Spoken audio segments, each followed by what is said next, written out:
ಎಲ್ಲರಿಗೂ ನಮಸ್ಕಾರ. ಅನು Amit vlogs and cooking ಚಾನಲ್ಗೆ ತಮ್ಮೆಲ್ಲರಿಗೂ ಸ್ವಾಗತ. ಇವತ್ತು ನಾನು ಒಂದು ಆರೋಗ್ಯಕರವಾದಂತಹ ರೆಸಿಪಿಯನ್ನು ತೋರಿಸ್ತಾ ಇದ್ದೀನಿ. ಇದನ್ನು ಒಂದು ಸಲ ಕುಡಿದ್ರೆ ಸಾಕು, ಬೆನ್ನು ನೋವು, ಸೊಂಟ ನೋವು ಎಲ್ಲ ತಟ್ಟಂತ ಮಾಯ ಆಗುತ್ತೆ. ಹಾಗೆ ಡಯಾಬಿಟಿಸ್ ಇರೋರಿಗೆ, ಹಾಗೆ ಹಾಲುಣಿಸುವ ತಾಯಂದಿರಿಗೆ ಇದು ತುಂಬಾ ಒಳ್ಳೆಯದು ಆರೋಗ್ಯಕ್ಕೆ. ಬನ್ನಿ ಹಾಗಾದರೆ ಇವತ್ತಿನ ವಿಡಿಯೋದಲ್ಲಿ ಆಳ್ವಿ ಪಾಯಸನ ಹೇಗೆ ಮಾಡೋದು ಅಂತ ನೋಡೋಣ. ಹಾಗೆ ನನ್ನ ಚಾನಲ್ನ ಇನ್ನೂ ಸಬ್ಸ್ಕ್ರೈಬ್ ಮಾಡದೆ ಈ ವಿಡಿಯೋ ನೋಡ್ತಾ ಇದ್ದರೆ ಪ್ಲೀಸ್ ಸಬ್ಸ್ಕ್ರೈಬ್ ಮಾಡ್ಕೊಳ್ಳಿ. ಮೊದಲನೇದಾಗಿ ನಾನಿಲ್ಲಿ 3 ಟೇಬಲ್ ಸ್ಪೂನಷ್ಟು ಆಳ್ವಿ ಬೀಜನ ತೊಗೊಂಡಿದ್ದೀನಿ. ಇದು ಎಲ್ಲ ಅಂಗಡಿಗಳಲ್ಲೂ ಸಿಗುತ್ತೆ. ಇದನ್ನು ಇಂಗ್ಲೀಷಲ್ಲಿ ಗಾರ್ಡನ್ ಕ್ರಸ್ ಸೀಡ್ಸ್ ಅಂತ ಕೂಡ ಕರೀತಾರೆ. ಸೊ ಇವಾಗ ಆಳ್ವಿ ಬೀಜಗಳನ್ನ ಒಂದು ಬೌಲ್ಗೆ ಹಾಕ್ಕೊಂಡಿದ್ದೀನಿ.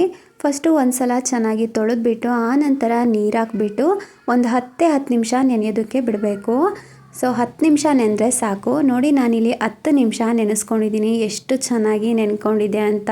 ಸ್ಪೂನಲ್ಲೂ ಕೂಡ ನಿಲ್ಲೋದಿಲ್ಲ, ಅಷ್ಟು ಜೆಲ್ಲಿ ಟೈಪಲ್ಲಿ ಜಾರ್ಕೊಂಡೋಗುತ್ತೆ ಈ ಆಳ್ವಿ ಬೀಜಗಳು. ಇಷ್ಟು ನೆಂದರೆ ಸಾಕಾಗುತ್ತೆ. ಇದಂತೂ ತುಂಬಾ ಒಳ್ಳೆಯದು. ಹಿರಿಯರಿಗೆ ಆಗಲಿ ಚಿಕ್ಕ ಮಕ್ಕಳಿಗಾಗಲಿ ತುಂಬ ಅಂದರೆ ತುಂಬಾ ಒಳ್ಳೆಯದು. ಈ ಆಳ್ವಿ ಪಾಯಸನ ಹೇಗೆ ಮಾಡೋದು ಅಂತ ನೋಡೋದಾದರೆ, ನಾನಿಲ್ಲಿ ಗ್ಯಾಸ್ ಮೇಲೆ ಒಂದು ಪಾತ್ರೆ ಇಟ್ಕೊಂಡಿದ್ದೀನಿ. ಪಾತ್ರೆಗೆ 1.5 ಗ್ಲಾಸಷ್ಟು ನೀರು ಹಾಕ್ಕೊಳ್ತಾ ಇದ್ದೀನಿ. ನೀರು ಚೆನ್ನಾಗಿ ಕಾಯಬೇಕು. ನೋಡಿ, ಈಗ ನೀರು ಚೆನ್ನಾಗಿ ಕಾದಿದೆ. ಈಗ ನೆನೆಸಿಟ್ಕೊಂಡಿರೋ ಆಳ್ವಿ ಬೀಜನ ಹಾಕ್ಕೊಂಡು ಮಿಕ್ಸ್ ಮಾಡ್ತಾ ಇದ್ದೀನಿ. ಸೊ ಇದು ಚೆನ್ನಾಗಿ ಬೇಯಬೇಕು ನೀರಲ್ಲಿ. ಸೊ ನೀರು ಕುದಿ ಬಂದಮೇಲೆ ಈ ಆಳ್ವಿ ಬೀಜನ ಹಾಕಬೇಕು. ಈಗ ಒಂದ್ಸಲ ಮಿಕ್ಸ್ ಮಾಡ್ಕೊಂಡಿದ್ದೀನಿ ನೋಡಿ. ಈಗ ಸ್ವಲ್ಪ ಬೆಲ್ಲನ ಹಾಕ್ಕೊಳ್ತಾ ಇದ್ದೀನಿ. ಸೊ ನೀವು ಸ್ವೀಟ್ ನೋಡಿಕೊಂಡು ಬೆಲ್ಲನ ಹಾಕ್ಕೊಳ್ಳಿ. ಡಯಾಬಿಟಿಸ್ ಇರೋರಿಗೆ ಬೆಲ್ಲ ಹಾಕ್ಲಿಲ್ದಂಗೂ ಕೂಡ ಮಾಡ್ಕೊಳ್ಬೋದು. ಆದರೆ ನಿಮಗೆ ಕುಡಿಬೇಕಾದ್ರೆ ಸ್ವಲ್ಪ ಕಹಿ ಅಂತ ಅನಿಸುತ್ತೆ. ಸೊ ನಿಮಗೆ ತೀರಾ ಕುಡಿಯೋದಕ್ಕಾಗೋಲ್ಲ ಅಂತಂದರೆ ಸ್ವಲ್ಪ ಬೆಲ್ಲನ ಹಾಕ್ಬಿಟ್ಟು ಮಾಡ್ಕೊಳ್ಳಿ, ತುಂಬ ಚೆನ್ನಾಗಾಗುತ್ತೆ. ಸೊ ನೋಡಿ, ಈಗ ಎಲ್ಲ ಮಿಕ್ಸ್ ಮಾಡ್ಕೊಳ್ತಾ ಬೇಯಿಸ್ಕೊಳ್ತಾ ಇದ್ದೀನಿ ನಾನು. ಸ್ವಲ್ಪ ಚೆನ್ನಾಗಿ ಬೇಯಬೇಕು ಇದು ಆಳ್ವಿ ಬೀಜಗಳೆಲ್ಲ. ಸೊ ಇದು ತುಂಬಾ ಒಳ್ಳೆಯದು ಆರೋಗ್ಯಕ್ಕೆ. ಬಾಣಂತಿಯರಿಗೆ ತುಂಬಾ ಕೊಡ್ತಾರೆ ಇದು. ಯಾಕಂದರೆ ಸೊಂಟ ನೋವು ಬರ್ತಾ ಇರುತ್ತೆ, ಬೆನ್ನು ಬರ್ತಾ ಇರುತ್ತೆ. ಸೊ ಅವರಿಗೆ ತುಂಬ ಒಳ್ಳೆಯದು ಇದನ್ನು ಕುಡಿಯೋದ್ರಿಂದ. ಹಾಗೆ ಚಿಕ್ಕ ಮಕ್ಕಳಿಗೂ ಕೊಡ್ಬೋದು, ಹಾಗೆ ಹಿರಿಯರಿಗೂ ಕೂಡ ಕೊಡ್ಬೋದು ಅವರಿಗೆ. ಯಾಕಂದರೆ ಸೊಂಟ ನೋವು, ಬೆನ್ನು ನೋವು, ಮಂಡಿ ನೋವು ಈ ಥರ ಎಲ್ಲ ಒಳಪೆಟ್ಟಾಗಿರುತ್ತೆ ಅಲ್ವಾ.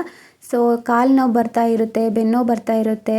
ಅವರು ಇದನ್ನು ವಾರದಲ್ಲಿ 3 ಸಲ ಮಾಡ್ಕೊಂಡು ಕುಡಿಯೋದ್ರಿಂದ ತುಂಬಾ ಒಳ್ಳೆಯದು. ಆದಷ್ಟು ಬೇಗ ಕಾಲು ನೋವು, ಬೆನ್ನು ನೋವು, ಸೊಂಟ ನೋವೆಲ್ಲ ಕಡಿಮೆ ಆಗುತ್ತೆ.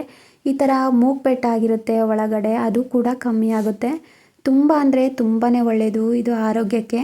ನೋಡಿ, ಈಗ ಆಳ್ವಿ ಬೀಜ ಹಾಕ್ಬಿಟ್ಟು ಚೆನ್ನಾಗಿ ಬೇಯಿಸ್ಕೊಂಡಿದ್ದೀನಿ. ಈಗ ಆಗಿದೆ. ಈಗ ಕೆಳಗಡೆ ಇಳಿಸ್ಬಿಟ್ಟು ನಾನು ಕಾಯಿಸಿ ಆರಿಸಿರೋ ಹಾಲನ್ನು ಹಾಕ್ಕೊಳ್ತಾ ಇದ್ದೀನಿ. ಸೊ ನೀವು ಬೇಕಾದರೆ ಒಂದು ಚಿಟಿಕೆ ಅರಿಶಿನ ಕೂಡ ಹಾಕ್ಕೊಳ್ಬೋದು. ಈಗ ಚೆನ್ನಾಗಿ ಒಂದ್ಸಲ ಮಿಕ್ಸ್ ಮಾಡಿಕೊಂಡ್ರೆ ಆಯಿತು, ರೆಡಿ ಆಗುತ್ತೆ ಆಳ್ವಿ ಪಾಯಸ. ಈಗ ಲೋಟಕ್ಕೆ ಆಳ್ವಿ ಪಾಯಸನ ಸರ್ವ್ ಮಾಡ್ತಾ ಇದ್ದೀನಿ.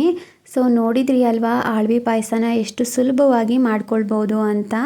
ಇದನ್ನು ವಾರದಲ್ಲಿ 3 ಸಲ ಮಾಡ್ಕೊಂಡು ಕುಡಿದ್ರೆ ಸಾಕು. ಎಂಥ ಒಳಪೆಟ್ಟಿರಲಿ, ಎಂಥ ನೋವಿರಲಿ ತಟ್ಟಂತ ಮಾಯ ಆಗುತ್ತೆ.